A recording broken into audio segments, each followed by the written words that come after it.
Hello, everybody. Thank you for watching my portion of our group's presentation. Um, some of the resources that I submitted are a lot of the perspectives that I took from the original Gallaudet hour-long presentation that we watched, and how some of the resources that I picked felt kind of represented or supported kind of some of that conversation that was spoken about interpreter dynamics, not only just between team hearing interpreters, but also a team of interpreters where there's one CDI and one hearing, and kind of that dynamic as well, and how each of those dynamics really impact the consumer of the person that they are there for to facilitate that effective communication. And let's just get into it. So one of the first resources I want to start off with is from the Heritage Interpreting website. So they're not in California, but they're out of state. But um, I wanted to start with this resource because I thought that they kind of touched on some pretty important things to think about when not just interpreting, but in this situation, team interpreting. And one of the things that they started off with was understanding allyship, which I think is a really great starting point to see how to see what kind of effect you can have on the situation that you, the interpreter, are in. Building trust and establishing rapport. What does that mean? Not only for just the consumer that you're supporting or facilitating communication, but also with your fellow team member, a part of the interpreting assignment. What do those dynamics look like, and how do they carry over with the effectiveness and success of your team interpreting for that day? Embracing positive team approaches. What does that look like as well? You want to be able to have a collaborative atmosphere and celebrate the successes that you have as being on a team interpreter. Prioritizing excellent interpersonal skills. I think what this semester has taught me is that the interpersonal is very strong, and it could really kind of bleed over if you don't have those in check or are at least aware of them. And being open to receiving feedback. Uh, I think that's something that I personally am still working on. So if I was ever in a team, that's something to be aware of. And also the accountability, excuse me, in which I need to be aware of. Embracing change and adaptability. Going into the assignment that you have with the team, there is possibly a high chance of adaptability within that environment. We do our best to kind of make sure that we get all the information that we can, but there's always a sense of adaptation to the situation that you're interpreting in. Uh, Self care and resilience was another thing that they had mentioned as well. What does self care look like? How does self care lead to a successful interpreting job? That's a big thing. Mentoring and lifelong learning. I think that's great. And with a team dynamic, having that feedback is going to be a good positive for that. The next resource is kind of an example of team interpreting. This is what it looks like to be inside of a classroom. And there are a couple examples that I wanted to kind of just clip really quick so you can kind of see the support of team interpreting within this dynamic of interpreters. But oh, one thing.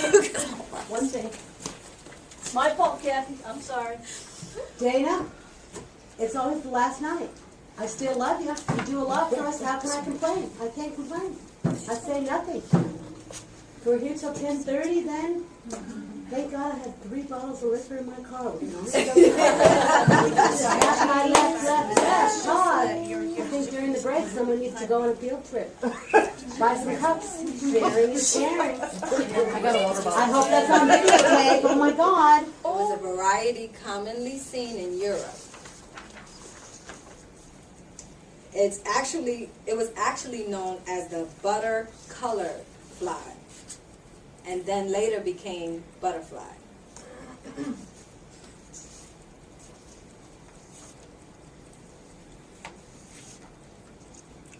There are 28,000 butterfly species throughout the world. Color of of their wings so that a male can come and mate with them. Some butterflies lay eggs on specific plants. You can go to the plants. There's this little picture here. And this is what butterfly eggs look like. So they lay their eggs on the wings, on the long straw-like structure called proboscis.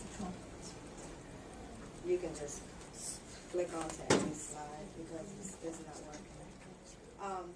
Butterflies also stand on.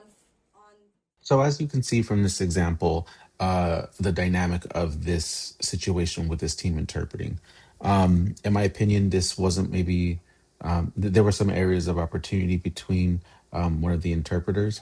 One example is the switching, kind of in real time. It seemed as though the interpreter who was signing wasn't finished with their full thought.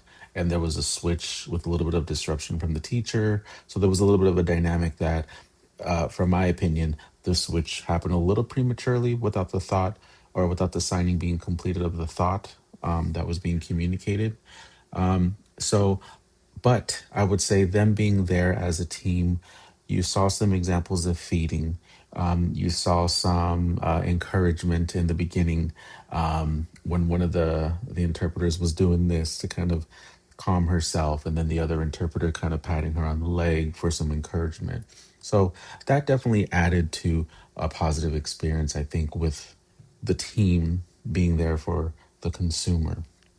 Uh, One of the things I wanted to mention for the next part of the resource that I've selected is a clip or is a snippet from one of the pages of a book that states the guiding principles under Tenet 5.0 is respect for colleagues.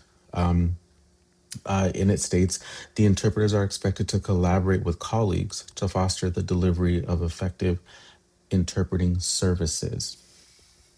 The goal of this view is for seamless cooperation on all aspects of the team interpreting work, not just relieving each other or just feeding missed information.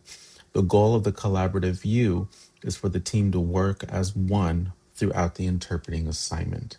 And I think ultimately that's what this example showed, at least in these snippets that I was showing, just to see what teamwork looks like in the classroom in this situation. So another dynamic of team interpreting is having a deaf interpreter and a hearing interpreter, and what that dynamic of support looks like as opposed to two hearing interpreters. Which leads me to the next resource that I have, which will then lead into my last example of a YouTube clip of a debriefing between a deaf interpreter and a hearing interpreter, just to kind of get the kind of full consensus of English to English interpreting and ASL English team interpreting.